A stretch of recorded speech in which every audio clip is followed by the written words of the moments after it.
As weed has become almost entirely legalized in the USA, and now entheogenics like mushrooms are growing in popularity and legality, people have been asking me about both when it comes to building muscle and lifting. And in this video, I'm gonna be breaking down the weed part of it for you. The mushrooms part is a whole nother video, but not only my own experiences, but also the science behind it, so we can finally put a nail in this coffin of can you build muscle while smoking weed.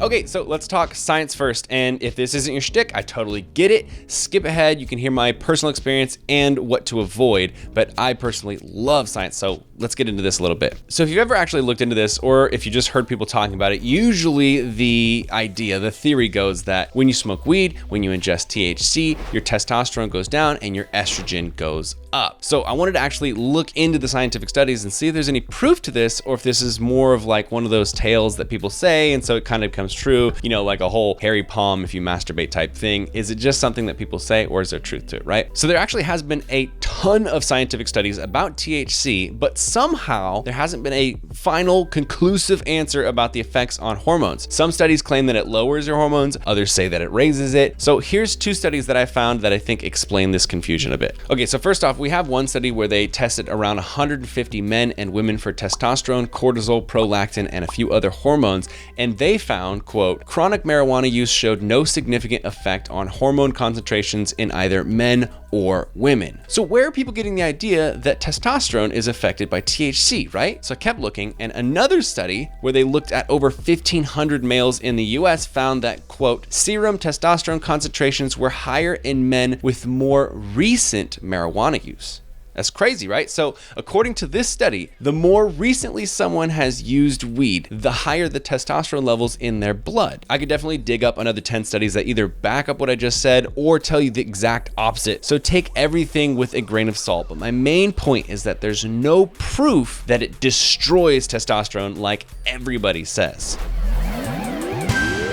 All right, now let's talk about my experience. If you've been following the channel for a long time, I've opened up about this a very few couple of times, so you might know the story already. But basically, I've used weed on and off since I was about 16. That's when I first got, introduced to it. Hung out with a bunch of friends who really liked it, and I had a pull towards doing it instead of alcohol, especially since for me, bodybuilding, it started at 15 for me, and it mattered so much, and I didn't want the extra calories and fat from alcohol. Also, you can't train the next day after drinking alcohol, but you can definitely train the next day after smoking some weed. So it kind of fit in really nicely, went a little overboard with it, found that balance. And the kind of cool thing in my story is that basically as soon as I started bodybuilding, just shortly after, I discovered marijuana. And so I've been able to get a lot of experience about whether it's good or bad, what makes it better or worse. And so I've had times where I truly got some of my best sessions ever. I've been lifting for like 13 years, something like that, while I was high, where I had razor sharp focus, huge pumps, mind muscle connection of the gods, where you just feel like you are the center of the perfect lift, right?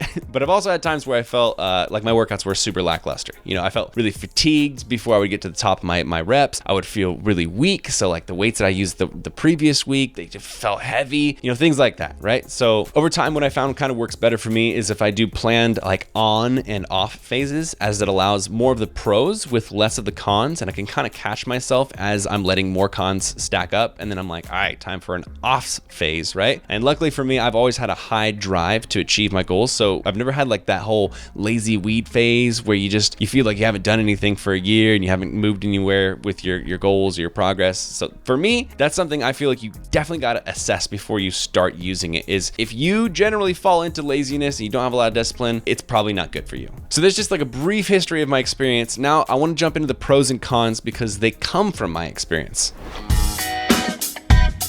All right, let's start with the pros. And again, this is all about lifting, muscle, all that kind of stuff. This is not about just general pros and cons for life because it would be a lot bigger of a list. But pros, mind-muscle connection like crazy. It's insane to feel every fiber squeezing, and it can help you gain insight into your movements so that you get better form as you go along. Another one is you're strongly focused. You really concentrate on what you're doing with the workout. It can make it easier to push into the hard reps, where you're at the 8th rep and you want to get 10 and then you get to 10 and then you keep going on the 11th and the 12th. It really helps with that focus for sure. Another pro is that it connects me to my music more. So if you're somebody who listens to music while you lift and that really helps push your intensity, it'll help push it even more. Another thing is appetite increases while bulking. This can be a good or a bad thing, because if you have the discipline to eat whole foods, then it helps you bulk, and you're eating rice and potatoes and beans and things like that. But if you don't have good discipline, it goes in the opposite direction. And lastly, for the pros, improved sleep if you have trouble sleeping, especially if you like to work out late, or you get off work and then you go work out really late at night and you use pre-workout. You come home and it gets really hard to sleep because you're still wired up, and so that can be the time where it can really calm you down and bring you into sleeping.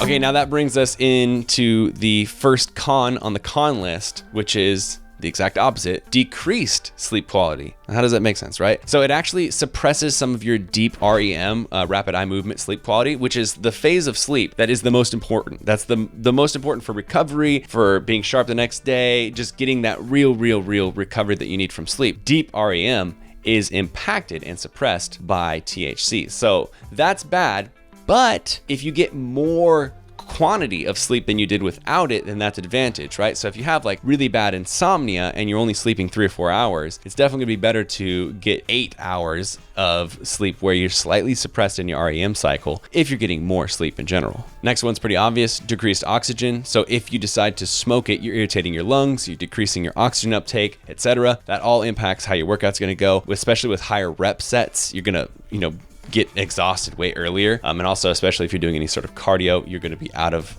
breath a lot earlier. The third con is increased fatigue. So if you're using it daily, what I've noticed is that I start burning out earlier on high rep sets than I would without it. So on a 12 rep set or a 16 rep set or something like that, I'm stopping 4 reps before I thought I should, just completely drained. Next up is decreased focus. If you use it daily, I've noticed that I get more distracted by people in the gym, the TVs in the gym, my phone, etc. during the workout. That sucks. And finally, on the cons list, you already know this, but munchies. If you eat poorly, you'll put on body fat quickly, and you'll feel bad during your workouts if the night before you had a bunch of Carl's Jr. and some French fries instead of eating the food that you planned to eat when you started lifting, like, rice, potatoes, whole foods, etc., etc.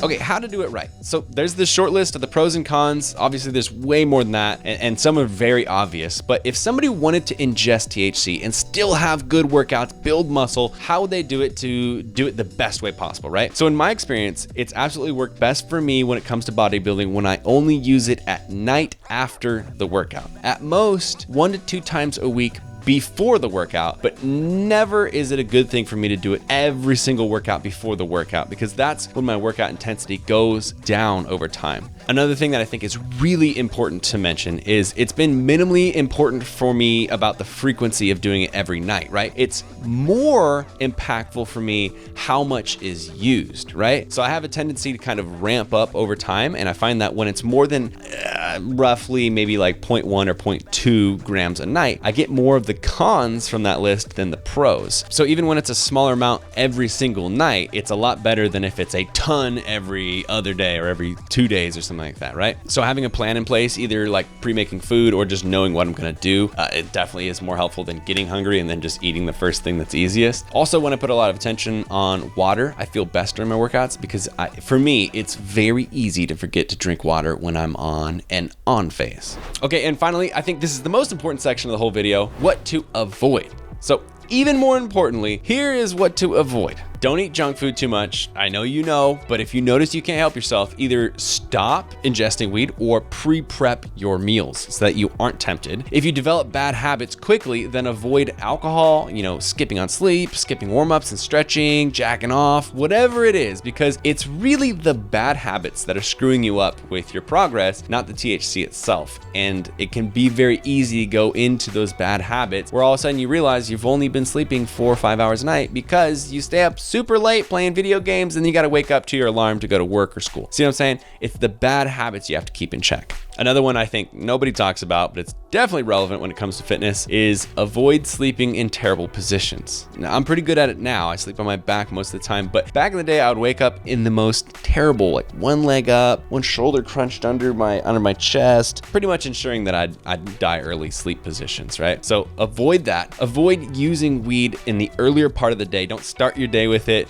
Like I said, don't do it every day before the workouts. That's definitely not useful. And finally, avoid increasing the amount that you use daily, because that slowly can creep up, and those cons just get bigger and bigger and the pros start getting smaller and smaller. All right, so my conclusion, my final answer, is it possible? Ultimately, I do think it is 100% possible to reach the same goals with weed as without it. There are a load of bodybuilders who do use it, but I think the most important thing is to really analyze, like really notice how you react to it. You know, like notice the good, notice the bad habits, and then make your own decision about whether it works for you. If it does, then make some plans and boundaries so you make sure it stays aligned with your goals. And if you find that it's not possible and it doesn't do anything good for you, then just avoid it entirely, except for that once in a blue moon style scenario. This video did go a little bit longer than I was expecting, but I really like that the world is opening up to talking about more things and not shaming people for anything that they're into. I think it's really cool that a lot of people are talking about entheogenics. I think weed has now become something that's just completely normalized, especially in America. And I think it's cool to be able to talk about this kind of stuff and actually have a conversation where you can choose the best practices instead of the worst practices, because if people are going to be doing it anyways, why not still reach your goals, still have the best outcome when it comes to your fitness results, versus everyone doesn't talk about it and it's this you know, hush hush situation where nobody wants to admit that they've done it or give any good advice or anything like that from their experiences. So that's why I wanted to make this video. A lot of people ask, and I want to be able to reference to this video. I really love YouTube because it's always been very easy for me to open up and be transparent, and that's how I think everybody should be with things that, you know, some people are for, some people are against. And most importantly though, what I want you to know is I'm just sharing my experience, and in no way am I encouraging you to start if you've never done it before, or change any of your personal opinions about anything like that. I just wanted to put my experience out there, okay? So if you enjoyed the video, I really appreciate it if you give it a thumbs up. Let me know what you thought in the comments below, and if you have anything to add, put them in the comments below too, because that helps out a ton. As always, if you sexy people are looking for the best vegan supplements in the land, you can use my discount code and link first thing in the description below. Subscribe if you're not subscribed already, and I'll see you sexy people in the very next video. Peace.